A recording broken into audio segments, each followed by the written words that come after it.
Welcome student. आज हम देखेंगे भारतीय कार्यपालिका। भारतीय कार्यपालिका में राष्ट्रपति।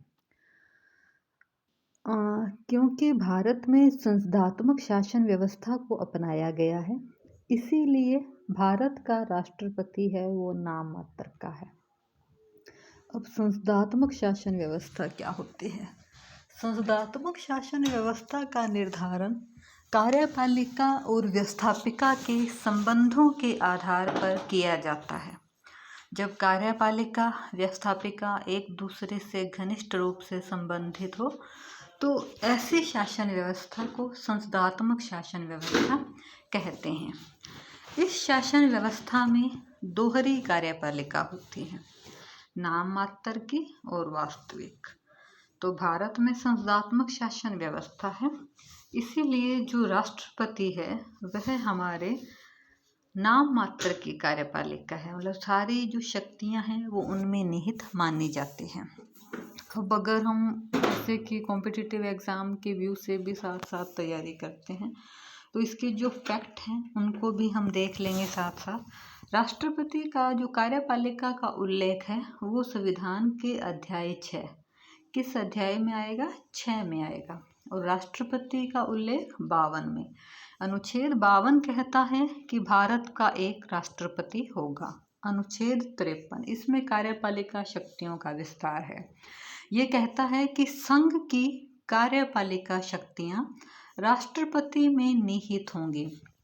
अब ये संघ शब्द यह शक्ति विभाजन के आधार पर है। अगर शक्तियां 2 भागों में विभाजित हों, ऐसी शासन व्यवस्था को संघात्मक शासन कहते हैं। हमारे देश में शक्तियों का विभाजन केंद्र और राज्य 2 स्तर पर है।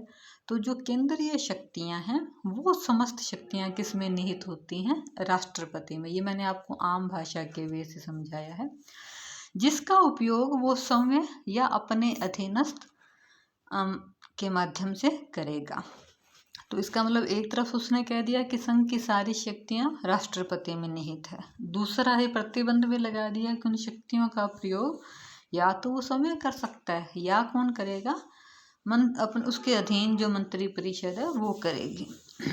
राष्ट्रपति का निर्वाचन देखें तो राष्ट्रपति का जो निर्वाचन है वो प्रत्यक्ष नहीं होता। निर्वाचन से पहले हम राष्ट्रपति की योग्यताएं देख लेते हैं। योग्यताओं का उल्लेख है अनुच्छेद 58 के अंदर मिलता है।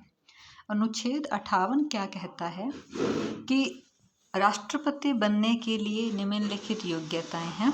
वह भारत का नागरिक हो और उसकी आयु कम से कम 35 वर्ष हो। मतलब राष्ट्रपति बनना चाहते हो आप तो उसके लिए भारत का नागरिक योग्यता तो है, लेकिन आपको न्यूनतम एज 35 वर्ष हो, मतलब 35 वर्ष पूर्ण कर चुका हो, किसी भी लाभ के पद पर ना हो, और वह लोकसभा का सदस्य बनने की योग्यता रखता हो। ये मोस्ट इम्पोर्टेंट, आमतौर पर ध्यान नहीं देते बच्चे, तो ये कॉम्पिटिटिव एग्जाम में आता है, फिर वहाँ कंफ्यूज हो जाते हैं वे लोकसभा था या राज्यसभा था।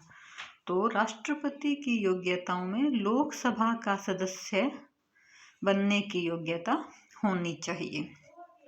राष्ट्रपति का कार्यकाल, राष्ट्रपति का कार्यकाल है वो जिस दिन पद ग्रहण करेगा उस दिन से 5 वर्ष होगा। अब हम राष्ट्रपति का इलेक्शन देखते हैं। आज तक किसी ने राष्ट्रपति के चुनाव में भाग लिए? भाई नहीं लिया ना। क्यों नहीं लिया? तो क्योंकि राष्ट्रपति का चुनाव है वो अप्रत्यक्ष विधि से होता है और उनकी विधि है वो आनुपातिक एकल संक्रमण मत पत्ती। तो अब राष्ट्रपति के चुनाव में भाग कौन लेते हैं ये देखते हैं पहले। तो जो राष्ट्रपति के चुनाव में भाग लेते हैं उसे निर्वाचन मंडल कहते हैं।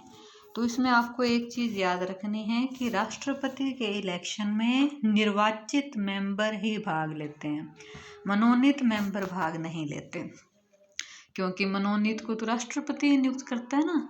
तो ये नेचुरल जस्टिस के खिलाफ हो गया।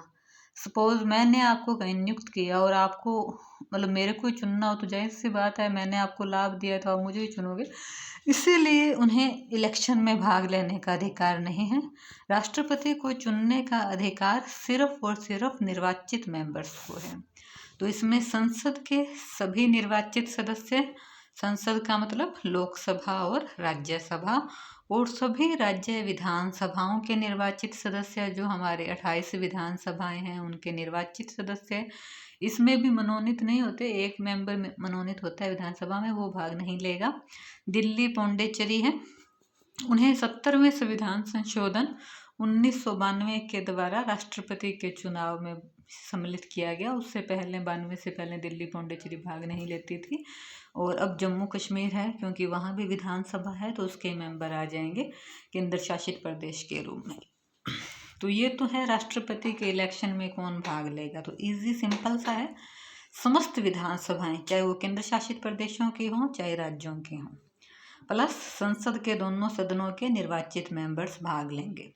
अब निर्वाचन की विधि है, निर्वाचन की विधि है वो अप्रत्यक्ष है।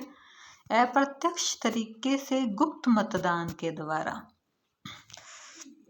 आनुपातिक प्रतिनिधित्व के एकल संक्रमणीय मत पद्धति द्वारा। एकल का मतलब एक मत दिया जाएगा, संक्रमण का मतलब मत एक से दूसरे को चला जाएगा, और इसमें प्रत्येक मत का मूल्य होता है। और राष्ट्रपति के जो इलेक्शन है उसके अंदर मतों का मूल्य निश्चित किया जाता है। विधायक का मत का मूल्य निश्चित करने के लिए उस राज्य की जनसंख्या जो 1971 में थी भाग राज्य के निर्वाचित विधायकों की संख्या बटा 1000। और सांसद के सदस्यों का मत का मूल्य निकालना है तो सभी विधायकों के मतों का मूल्य भाग सभी MP मेंबर ऑफ पार्लियामेंट के सदस्य संख्या का डिवाइड करेंगे। निर्वाचन का तरीका है वो एकल संक्रमणीय मत पद्धति है। राष्ट्रपति के निर्वाचन में फर्स्ट पास्ट द पोस्ट पद्धति को नहीं अपनाया गया, मतलब जिसको सबसे ज़्यादा वोट मिल गया वो नहीं जीतता।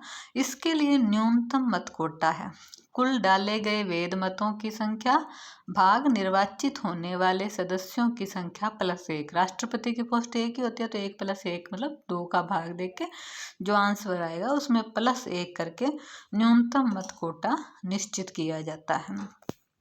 इसमें अगर जैसे सपोज ABC अपने मानते हैं कि मत मूल्य है 2000 मतलब 2000 और अपने को राष्ट्रपति चुनना है, तो न्यूनतम मत कोटा बता रहे हैं तो 1 + 1 मतलब 1 + 1 2 हो गया, तो इसको 2 को डिवाइड करेंगे तो 1000 + 1।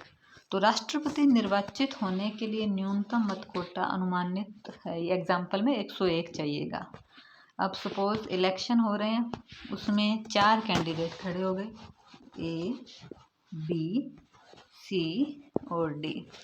सपोज A को मत मिले 700, B को मत मिले 500, C को भी मिले 500 और D को मिले 300। तो इसमें कौन विजेता घोषित होगा भाई?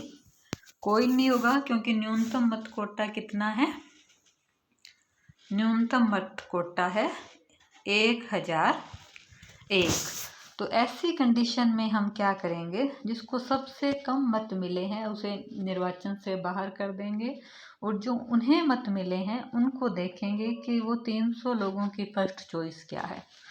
तो इस कंडीशन में अब ये जो D है वो बाहर हो जाएगा, इसके 300 मतों को उठाया जाएगा और इसकी सेकंड वरीयता देखी जाएगी। तो अब सेकंड वरीयता के बाद हम देखते हैं, हम मानते हैं कि सेकंड वरीयता के बाद कंडीशन आएगी A, B और C। अब हमारे पास 3 पार्टिसिपेट हैं, इनमें 700, 500 और 500 था, और जो 300 मत मिले थे उसका मत मूल्य निकालें तो उनमें से A को मिल गए 200 और B को मिल गए 75 और C को मिल गए 25। तो अब क्या आया? अब आया 900, सेकंड के बाद 575 और 525। अब कोई विजेता घोषित हो गया क्या? नहीं, अभी भी नहीं हो रहा, क्योंकि 1001 मत चाहिए। तो अब जिसको सबसे कम है उसको बाहर कर देंगे। तो सबसे कम C है थे 525 के साथ, तो अब 5 जो C के मत मूल्य थे उनको उठाया जाएगा और उसकी सेकंड चॉइस देखी जाएगी भी, उसके अंदर क्या डिसाइड होता है। तो जो सी है उसके मूल मत तो 500 थे, तो उस 500 के हिसाब से हम देखें तो ए के और बी के मतों के अंदर देखते हैं। तो सपोज करते हैं कि उसमें से ए को 300 मिल गए, 350 मिल गए। अब तो फाइनल उसको जिताना ही पड़ेगा अपने को। तो ए को मिल गए 400 और बी को मिल गए 100। तो इसका मतलब ए है वो विजेता घोषित हो गया। तो इस तरह से राष्ट्रपति के चुनाव में द्वितीय मत वरीयता के द्वारा चुनाव किए जाते हैं। Thank you student. कल हम राष्ट्रपति की शक्तियाँ पढ़ेंगे।